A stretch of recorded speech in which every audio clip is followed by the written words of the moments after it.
एक प्रश्न पूछना चाहूंगा आपसे। हाइपोथेटिकल क्वेश्चन है। यदि आप यूरोप में, कनाडा में, यूके में, अमेरिका में, यूरोपियन किसी भी कंट्री में या ऑस्ट्रेलिया में, न्यूजीलैंड में, जहां कहीं भी 60 की एज पार करने के बाद आपके टैक्स द्वारा पेंशन या बहुत सारे बेनिफिट्स मिलते हैं, वहां पैदा हुए होते, तो क्या आपको भारत में जो 60 के बाद पैदा समस्याएं होती है, 60 की उम्र पार करने के बाद जो समस्याएं पैदा होती हैं, उनसे बचाव होना हो गया होता?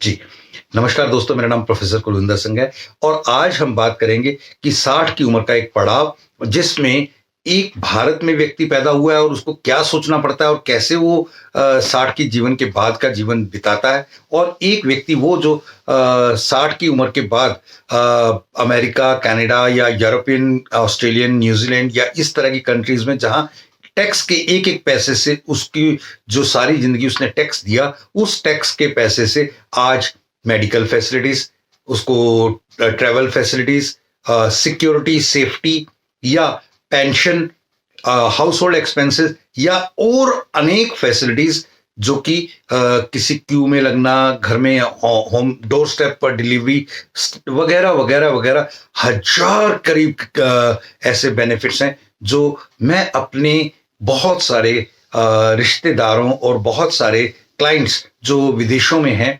उनके साथ होता हुआ देखता हूं। तो मेरे को लगता है कि हमारे टैक्स का बेनिफिट क्यों नहीं मिलता। हमारे टैक्स, हम भी तो टैक्स देते हैं, मगर उल्टा जो सिस्टम है उसमें एक बहुत बड़ी खामी है। टैक्स की स्लैब इतनी मोटी है कि सारे नहीं देते।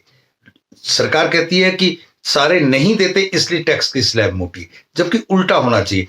आप देखिए अरेबियन या दूसरी कंट्रीज में टैक्स की स्लैब इतनी पतली, छोटी और बारीक है कि हर कोई टैक्स देना चाहता है, और हर कोई टैक्स देता है तो उस टैक्स के पैसे से कितनी ग्रोथ हो रही है। आज सरकारें टैक्स का चार्ज बहुत कम बहुत कम बहुत कम कर दें तो नंबर गेम बढ़ जाएगा, यानी क्वांटिटी इतनी ज्यादा हो जाएगी। भारत 135 करोड़ का देश है।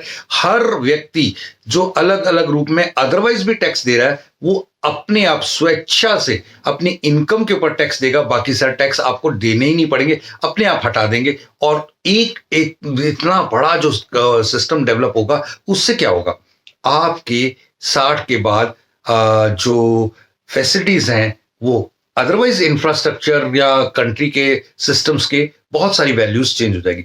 अगर जब तक ये सब चीजें हम कर पाए, जब तक ये सब चीजें हमारे देश में हो पाए, तब तक हमारा क्या इलाज है, तब तक हम क्या करें?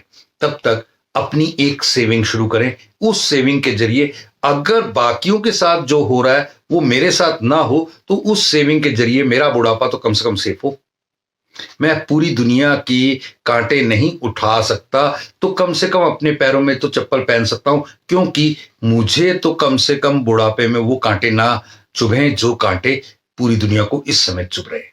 बस इतनी सी बात है। और हमारा उद्देश्य भी यही है कि हम कम से कम अगले 36 महीनों में 1.5 लाख से ज्यादा परिवारों को ये सुविधा दे सकें, जिस सुविधा के चलते वो आत्मनिर्भर, सिर्फ एक जुमला नहीं, आत्मनिर्भर, वाकई आत्मनिर्भर हो सकें और अपने आप को काफी अच्छे से जीवन में लेके जा सकें। Thank you. जय हिंद।